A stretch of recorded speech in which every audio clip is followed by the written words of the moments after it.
BNP Paribas, partenaire des plus belles histoires de Roland-Garros, aux côtés des ramasseurs de balles depuis plus de 50 ans.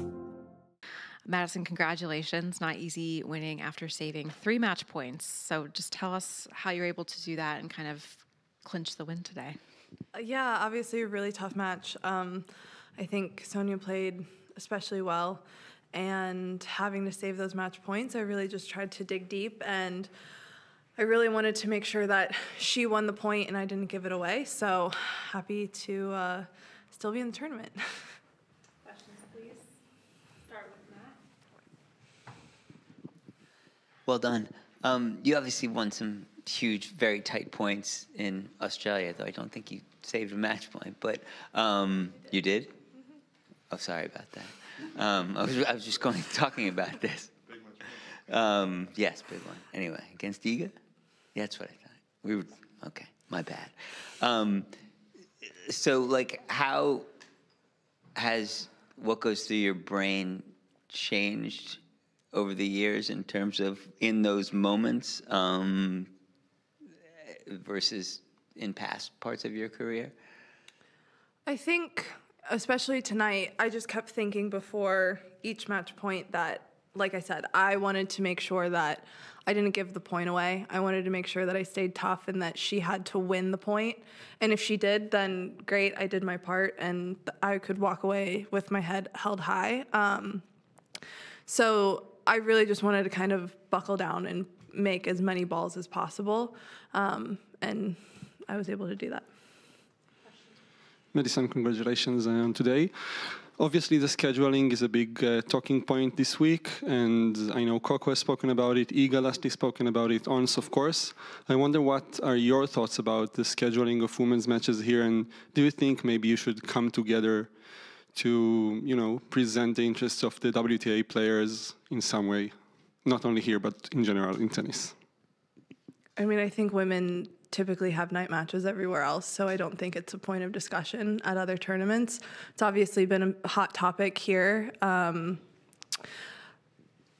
Seeing as there's only one match, I think that it's much different than other tournaments, but I think women's matches are very entertaining and they have great value and they deserve to be the feature match. Just to follow up, what do you think the solution is here? The solution is to put them at night. Yeah. So no, because Yannick Sinner said because it's a short match. Maybe we can put only if it's 2 matches, but if you can't put 2 matches, then it should be men. So I don't get paid enough to make those decisions, so I feel like that's on the tournament directors. Thank you. You do get paid a lot by these tournaments, but maybe not. Not for those decisions, okay. though. Fair enough. You play Hailey Baptiste next. I remember your match in D.C. years ago, which was her first tour level match where she kind of came out of relatively nowhere and to win that one. What do you remember about that? And then you've played since then as well. So what do you make of her as a player and as a next opponent for you? I think Hailey's a great player. I think she's been a great player, and I feel like she's really kind of found her form the past, I would say 1.5 to 2 years, but especially the past couple of months, she's had some really great wins and is playing some really good tennis.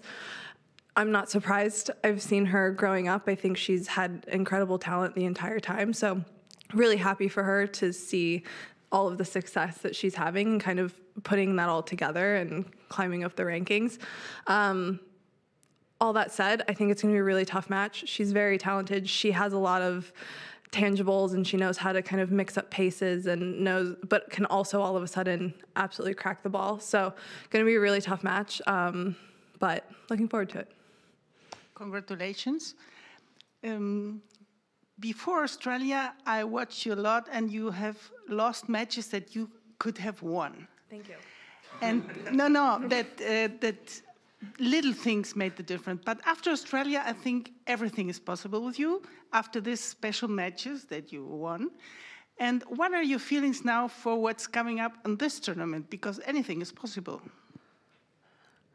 I think that I have, in the past, kind of continued to put myself in positions to get deep in tournaments and fallen short some of the time, but obviously in Australia, I felt like it was finally the opportunity that having the experience that I had under my belt, I was finally able to kind of cross that finish line and do that. And I think the whole point of the sport is to constantly put yourself in the position to make runs and have big wins and all of that. So I think that I'm going to continue to kind of just focus on that and kind of rely on that experience that I've now had to win big matches. And I feel like, you know, using that experience worked well tonight.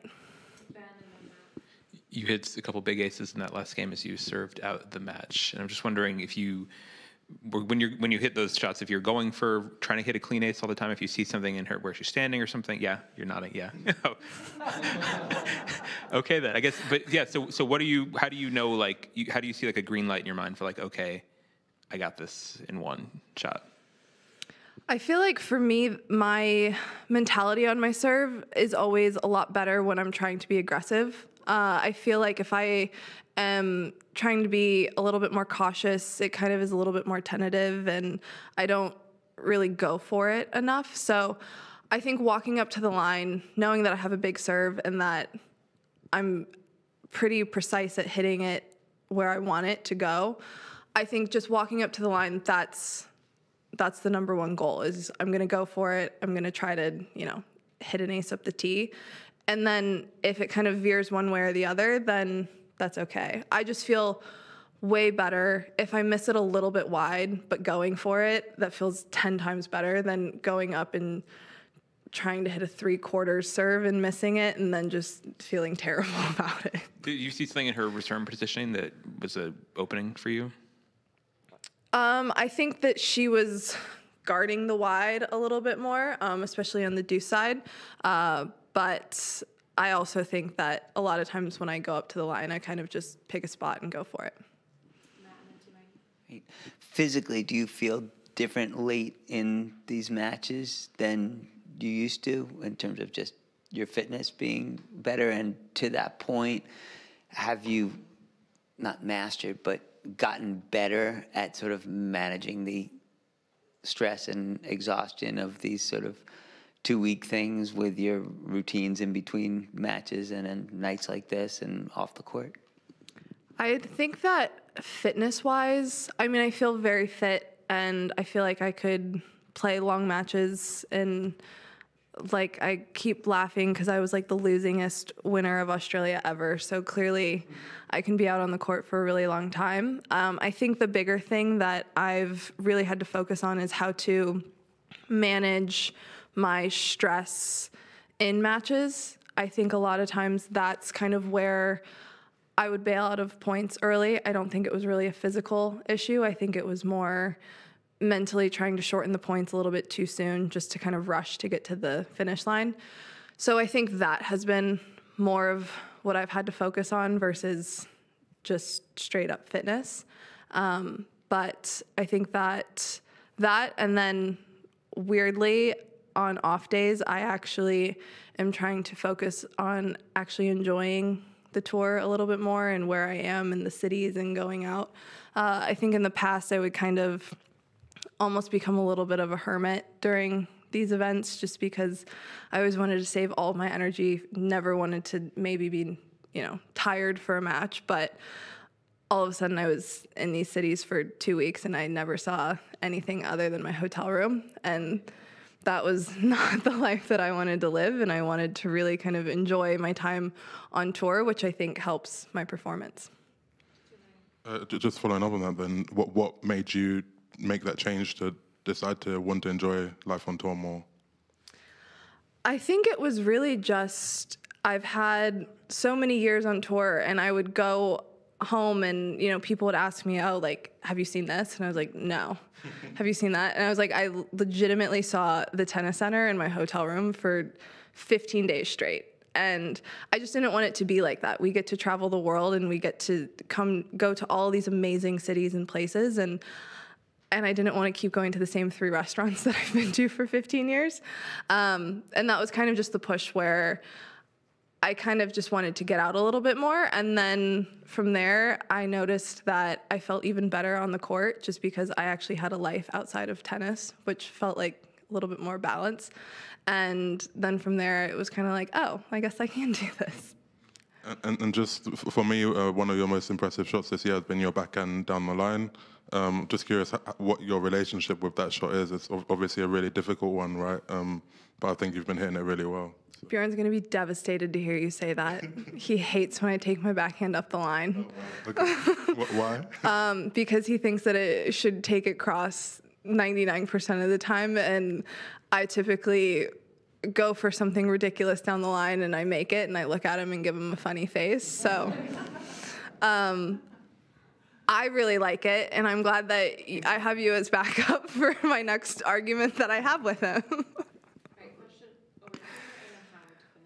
Okay, can you just tell us what you've actually visited once when you're on tour recently, when you say go out and look at things? Have you seen anything in Paris so far, or don't know? In Paris, last year I did one of the bus tours, so I could actually see a lot of the sites. And in Rome, we did a Colosseum tour, and I visited some of the kind of wine bars and some of the local, just kind of neighborhood spots. Related to that, a lesson we all in this room could learn from. When did that start for you? When did you first start making an effort to get out of your hotel room and away from the tennis centers? I really started trying to do it. Well, honestly, it kind of started during United Cup when I played whatever year that was, 2023, which I still say is like the most fun week of my entire life on the tennis tour.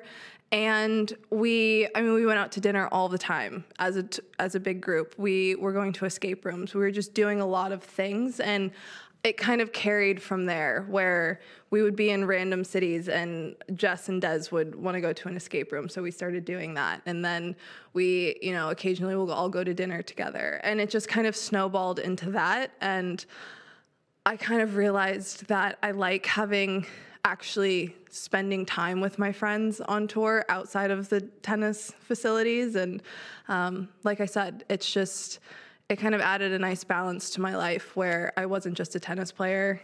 And I feel like especially these long events, it's very easy to kind of get sucked into the same routine, and all of a sudden you blink and it's 12 days later.